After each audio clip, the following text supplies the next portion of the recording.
नमस्कार दोस्तों, मैं हूं अजीत कुमार और आप देख रहे हैं ड्रीम टेक एजुकेशन।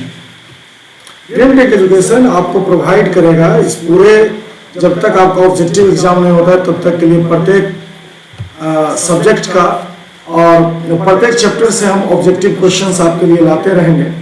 और मेरा उद्देश्य है कि आप लोगों का ज़्यादा से ज़्यादा ऑब्जेक्टिव क्वेश्चंस करवाया जाए आपको, है ना। ये जो ऑब्जेक्टिव क्वेश्चन होंगे इससे क्या फ़ायदा होगा कि आप जो नवंबर या दिसंबर में जो होने वाले बोर्ड के एग्जाम है ना, बोर्ड एग्जाम जो है ना, जो 40 मार्क्स का होना है ऑब्जेक्टिव, उसका आपका अच्छे तरीके से प्रिपरेशन करवा दिया जाए, है ना। हम आपको इस चैनल पे 2 विषय साइंस और प्लस SST, है ना, ये आपका दोनों का तैयारी हम प्रिपेयर करवा देंगे। आप इसके लिए क्या करना है कि आपको इस हमारे साथ जुड़े रहना है और हमारे चैनल को सब्सक्राइब करना है ना। हमारे चैनल को क्या करना है, सब्सक्राइब करना है और वैसे बच्चे के साथ शेयर करना है जो सीरियसली में इस बोर्ड में कुछ अच्छा करना चाहते हैं। तो चलिए हम लोग शुरू करते हैं। आज जो मेरा चैप्टर है उसका नाम है nationalism in Europe. Nationalism in Europe को अगर हम समझें तो इसको समझने के लिए आपको क्लास 9th के कुछ बेसिक फंडामेंटल चीज को जानने होंगे। वहां पे हम लोग पढ़ा था फ्रेंच रिवॉल्यूशन, है ना, फ्रेंच रिवॉल्यूशन। इसी फ्रेंच रिवॉल्यूशन को जहां पे वहां पे छोड़े थे हम क्लास 9th में, उसी को क्लास 10th में आगे बढ़ाया गया है नेशनलिज्म इन यूरोप का नाम देकर के, है ना, नेशनलिज्म इन यूरोप। तो इस तरीके से हम लोग आज की क्लास को शुरू करते हैं। आज के इस क्लास में हम आपको ऑब्जेक्टिव क्वेश्चन करवाएंगे जो कि इसी नेशनलिज्म इन यूरोप से जुड़ा हुआ क्वेश्चन है। चलिए, तो सबसे पहला क्वेश्चन हम लोग स्टार्ट करते हैं कि which of the following revolution is known as the first expression of nationalism. तो सबसे पहले तो है ना, एर्नेस्ट रेनन के अनुसार, है ना, एर्नेस्ट रेनन पहला ऐसा व्यक्ति थे जिन्होंने नेशन स्टेट का थ्योरी दिया था, है ना। वो क्या किया था, नेशन स्टेट का थ्योरी दिया।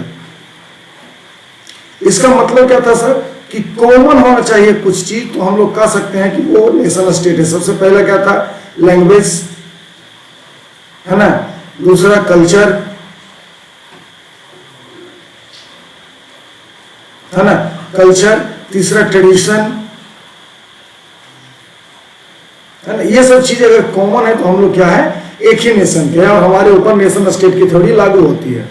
तो इसी से आता है कि अगर आप नेशन स्टेट के बारे में पढ़ रहे हैं तो इसी का एक कदम ऊपर जो है वो है नेशनलिज्म, है ना। नेशनलिज्म को हम लोग यहाँ पे राष्ट्रवाद के नाम से समझ सकते हैं, है ना। यहाँ पे हम लोग राष्ट्रवाद के नाम से समझेंगे। तो ये हम लोग आज देखने का कोशिश करते हैं कि नेशनलिज्म क्या चीज है। चलिए, तो सबसे पहले कोशिश करेंगे क्वेश्चन करने का। वो क्या है कि which of the following revolution is known as the first expression of nationalism. इसका सही जवाब जो होगा वो आपका होगा फ्रेंच रिवॉल्यूशन, है ना। नेक्स्ट क्वेश्चन की ओर मूव करते हैं। तो Napoleon code is usually known as. अब देखिए, फ्रांस के साथ साथ, है ना, फ्रांस के साथ साथ नेपोलियन के द्वारा जो भी ऑक्युपाइड स्पेस किया गया था, है ना, नेपोलियन के द्वारा जो है जो भी स्पेस अपने अंडर में लिया गया था, एरिया, उसको वहां पे नेपोलियन ने क्या किया, कुछ सुधार किए, है ना। कुछ वहां पे दिक्कत है जिसको वो रिफॉर्म्स करके, है ना, उसको हटाने का कोशिश किया। इसी रिफॉर्म्स का नाम दिया गया नेपोलियन कोड या नेपोलियनिक कोड, है ना।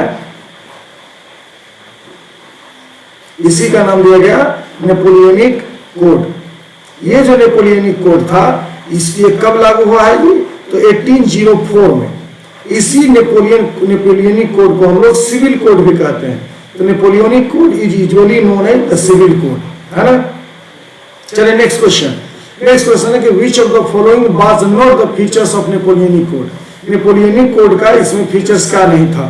तो सबसे पहला इक्वलिटी बिफोर लॉ, मतलब no there are no any status, है ना, कोई भी स्पेशल स्टेटस लागू नहीं होगा जब आप लॉ के सामने होंगे, है ना, यानी कानून के सामने सभी बराबर है।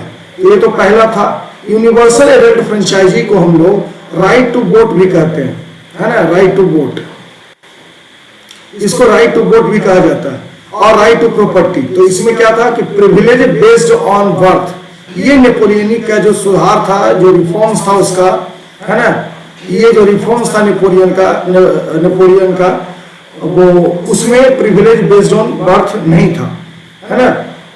चलिए नेक्स्ट क्वेश्चन है कि what does absolutist mean. Absolutist का मतलब क्या होता है, इसको जब आप समझने का कोशिश करेंगे तो आपको एनसीईआरटी, है ना, का पहला पेज जहां पे लिखा हुआ है नेशनलिज्म इन यूरोप, वहां पे नीचे आइएगा तो इस तरीके का एक डब्बा बना करके उसमें लिखा गया है इसके बारे में एब्सोल्यूटिस्ट का मतलब। ये क्या है, एक तरीके का गवर्नमेंट हो सकती है सर जहां पे there are no restraint of power exercise.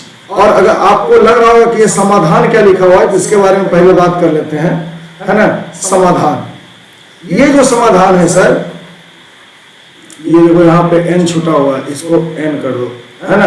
ये जो समाधान है ये क्या है कि एसएसटी से हम लोग, या कि कह सकते हैं कि सोशल साइंस से, है ना, सोशल साइंस के प्रत्येक चैप्टर, चाहे वो ज्योग्राफी हो, हिस्ट्री हो, है ना, पॉलिटिकल साइंस हो या फिर इकोनॉमिक्स हो, ये सभी से हम आपको क्या करेंगे, प्रत्येक चैप्टर जो जो बोर्ड में इस बार पूछे जाना है उससे मैं कोशिश करूंगा 100 एमसीक्यूज आप लोग को करवा दिया जाए, है ना। और गारंटी देते हैं कि अगर इतना एमसीक्यूज आप कर लिए तो आपका एग्जाम अच्छा ही जाएगा। तो सबसे पहले बात करते हैं कि what does absolutist mean. Absolute का मतलब क्या होता है कि एक मोनार्की गवर्नमेंट, है ना, ये मोनार्कियल गवर्नमेंट को हम लोग एब्सोल्यूटिस्ट कहते हैं। नेक्स्ट क्वेश्चन है कि middle form of nationalism receive it's greatest boost during the. अभी के समय का जो हम लोग नेशनलिज्म की बात करते हैं वो किस रीजन में बहुत ज्यादा बूस्ट उसको मिला, तो उसका जवाब होगा फ्रेंच रिवॉल्यूशन, है ना। फ्रेंच रिवॉल्यूशन में जो अभी के समय का नेशनलिज्म है, जिसको हम लोग राष्ट्रवाद कहते हैं, है ना, राष्ट्रवाद कहते हैं नेशनलिज्म को, है ना, इसका सबसे ज्यादा बूस्ट कहां से मिला जी, तो फ्रेंच रिवॉल्यूशन से, है ना, फ्रेंच रिवॉल्यूशन। ये फ्रेंच रिवॉल्यूशन की बात करेंगे हम लोग यहाँ पे, तो यहाँ इसका सही जवाब क्या होगा, सेकेंड, फ्रेंच रिवॉल्यूशन। अगला क्वेश्चन को बढ़ते हैं, क्या वो the French revolution required the citizen to speak, है ना। तो आपको पता होगा कि फ्रांस को, फ्रेंच भाषा को नेशनल लैंग्वेज बना दिया गया था, है ना, नेशनल लैंग्वेज। और ये नेशनल लैंग्वेज उसी लैंग्वेज को कहते हैं जो उस देश में बोला जाता हो, है ना, जो कंट्री के मैक्सिमम लोग, है ना, मैक्सिमम लोग जिस भाषा को बोलते हैं उसी को नेशनल लैंग्वेज का दर्जा मिलता है। तो क्या हुआ कि यहाँ के फ्रेंच रिवॉल्यूशन के बाद सिटीजन को एक भाषा बोलना पड़ रहा था, वो था क्या, फ्रेंच। फ्रेंच को वहां पे क्या किया गया था, इंपोर्टेंट कर दिया गया था। नेक्स्ट क्वेश्चन की ओर मूव करते हैं। Nation is describe as community of people who believe that they have a common, यानी कि नेशन स्टेट की अगर हम यहाँ पे थ्योरी की बात करें, है ना, नेशन स्टेट की थ्योरी की बात करें तो हम लोग उसी को नेशन स्टेट कह सकते हैं जिसका होमलैंड, ट्रेडिशन और हिस्टोरिकल डेवलपमेंट सभी सेम हो, है ना, यानी कॉमन डिसेंट्स हो, है ना, ये कॉमन डिसेंट्स होगा तभी उसको हम लोग नेशन कह सकते हैं। इसका सही जवाब होगा क्या, 4 नंबर। नेक्स्ट क्वेश्चन की ओर मूव करते हैं। The German under the leadership of, इसमें से देखिए 3 देश का नाम दिया गया, चौथा तो नन ऑफ दिस। इसमें से किसके लीडरशिप में जर्मन एम्पायर एस्टेब्लिश्ड हुआ, है ना, तो उसका जवाब होगा पर्सिया, है ना, इसका सही जवाब क्या है, पर्सिया। नेक्स्ट क्वेश्चन की ओर मूव करते हैं। What does la patrie mean. अब देखिए यहाँ पे 2 चीज है, एक तो ला पात्री है, यहाँ भी आप जब एनसीईआरटी के क्वेश्चन में जाइएगा, है ना, एनसीईआरटी का बुक लीजिए और जहां से शुरू होता है चैप्टर वहां पे लिखा हुआ the idea of la patrie and le citoyen has been emphasised. अगर सेकंड पैरा में आप गए तब, है ना, अगर सेकंड पैराग्राफ में आप जाते हैं तो आपको मिलेगा लिखा हुआ कि the idea of la patrie and le citoyen has been emphasised. La patrie का मतलब होता है फादरलैंड और ली सिटोई का मतलब होता है सिटीजन। यहाँ पे ला पात्री है, जिसका सही जवाब क्या होगा, द फादरलैंड, है ना। नेक्स्ट क्वेश्चन हमारा है, who is called Bismarck of Italy, है ना, बिस्मार्क ऑफ इटली किसे कहा जाता है, यानी who is known as Bismarck of Italy. Italy का बिस्मार्क किसे कहा जाता है ना, तो इसका नाम है गैलीवर्दी, है ना, इसका नाम क्या है, गैलीवर्दी। अब समझिए कि जिस समय ये बिस्मार्क रूस के थे, है ना, तो जिस समय रशियन रिवॉल्यूशन की बात हो रही है ना, रशियन रिवॉल्यूशन की अगर हम बात करते हैं तो वहां पे जो काम बिस्मार्क कर रहे थे इंडिया में वही काम कर रहे थे कौन? सरदार वल्लभ भाई पटेल, है ना, सरदार वल्लभ भाई पटेल ये वही काम यहाँ कर रहे थे। क्योंकि हम लोग जानते हैं कि 1947 में जब भारत आजाद हुआ तो 555 रियासत थे। अंग्रेज सिर्फ भारत के 60% लैंड पर ही अपना राज कर रहे थे और 40% लैंड जो था वो प्रिंसिपल स्टेट था। ठीक, तो who is called Bismarck of Italy? तो इसका सही जवाब क्या होगा? गैलिबर्डी। नेक्स्ट क्वेश्चन की ओर मूव करते हैं। In the Frankfurt parliament a constitution was dropped on which date? किस डेट को फ्रैंकफर्ट पार्लियामेंट में एक कॉन्स्टिट्यूशन को ड्राफ्ट किया गया? तो इसका जवाब था 18 मई 1848। अगर आपको लगता है कि कुछ इंपोर्टेंट डेट्स, है ना, इंपोर्टेंट डेट्स की अगर बात करें, है ना, तो इसके लिए आप कमेंट सेक्शन में लिखें, है ना। अगर कमेंट सेक्शन में लिखें, अगर कमेंट सेक्शन में 10 से ज्यादा कमेंट, है ना, 10 से ज्यादा कमेंट अगर आ गया कि सर इंपोर्टेंट डेट का भी एक वीडियो बना दिया जाए तो हम इसको वीडियो बना देंगे। और आप लोग के लिए एक सूचना है कि 1 अक्टूबर, है ना, के बाद हम अपने चैनल पर लाइव आएंगे और उस समय हम प्रत्येक सब्जेक्ट का, है ना, जो भी सब्जेक्ट है सोशल साइंस और साइंस में, इस दोनों का प्रत्येक का रिवीजन करवाएंगे आप लोगों को। तो आप उसको मिस ना करें, है ना। आप हमारे चैनल को सब्सक्राइब कर लें, आपको कम्युनिटी में पता चल जाएगा कि कब ये चीजें आनी है। Next, Which of the following aspects best significant the image of Germania? अगर हम जर्मेनिया की बात करते हैं बाबू, तो ये जो जर्मेनिया है ये एलगोरी है। और हम लोग जानते हैं कि एलगोरी क्या होता है? 2 तरीके का होता है। एक होता है सिंबॉलिक, है ना, एक होता है सिंबॉलिक जिसमें सिंबलाइजेशन होगा, और एक होगा लिटरल जिसमें कुछ लिखा होगा।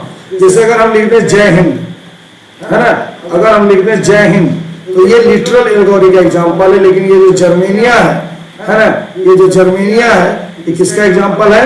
तो सिंबॉलिक का एग्जांपल है ना, ये सिंबॉलिक का एग्जांपल है। नेक्स्ट क्या क्वेश्चन है कि which of the following aspects best significance in the image of Germania?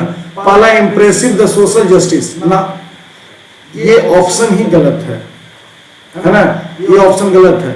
यहां पर होगा हीरोइज्म एंड जस्टिस, है ना, हीरोइज्म एंड जस्टिस। पहला तो ये है। दूसरा है state plan socio economic system. तीसरा है freedom for individual and equality before law. और तीसरा है supremacy of state oriented nationalism. इसका सही जवाब पहला होगा, heroism and justice. Next question की ओर मूव करते हैं। तो who form the secret society called Young Italy? है ना, यंग इटली का फॉर्मेशन, एक यंग इटली जो एक सीक्रेट सोसाइटी था, इसको किसने बनाया था? इसका जवाब है मेटरनिच, है ना, सॉरी गिसिपी मेजनी। गिसिपी मेजनी जो है वो यंग इटली को बनाया।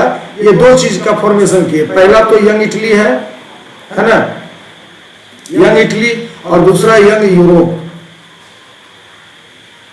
है ना। दूसरा जो पहला जो है वो यंग इटली और दूसरा यंग यूरोप है। नेक्स्ट क्वेश्चन की ओर मूव करते हैं। Who capture the power of Europe after Napoleon was defeated?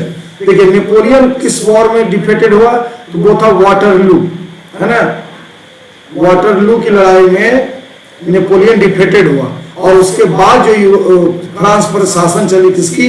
Conservative की, है ना, उसके बाद कंजर्वेटिव की शासन चली। उसके बाद बात करते हैं कि व्हेन फ्रांस रीच, ये बाबू एकदम मोस्ट प्रोबेबल क्वेश्चन है, एकदम आएगा ही ये क्वेश्चन, है ना। मोस्ट प्रोबेबल क्वेश्चन है कि when France reach the rest of Europe catches cold. जब फ्रांस सीखता है तो लोगों को कफ एंड कोल्ड हो जाती है, पूरे यूरोप को। ये बात किसने बोला था? ड्यूक मेटरनी, है ना, ये ड्यूक मेटरनी इसको बोला था, ठीक, जिसको ड्यूक मेटरनी बोला था। नेक्स्ट क्वेश्चन की ओर मूव करते हैं। Who hosted the treaty of Vienna? Treaty of Vienna को किसने होस्ट किया था? तो इसका भी जवाब होगा ड्यूक मेटरनी, है ना। Next question, after the release of recite my journey, नहीं ये गलत क्वेश्चन है ना, ये क्वेश्चन यहाँ पे गलत है, समझिए, ये यहाँ पे गलत है। इसका सही जवाब जो होगा वो है कि after the release of GCP Mazzini, है ना, ये GCP मेजनी होगा यहाँ पे। तो ये GCP मेजनी है ना, GCP मेजनी। GCP मेजनी जो है यहाँ पे होगा, from prison he found a new organisation called Young Italy, है ना। जब वो जेल से छूटा GCP मेजनी तो उसको एक नया ऑर्गेनाइजेशन मिला जिसका नाम था यंग इटली।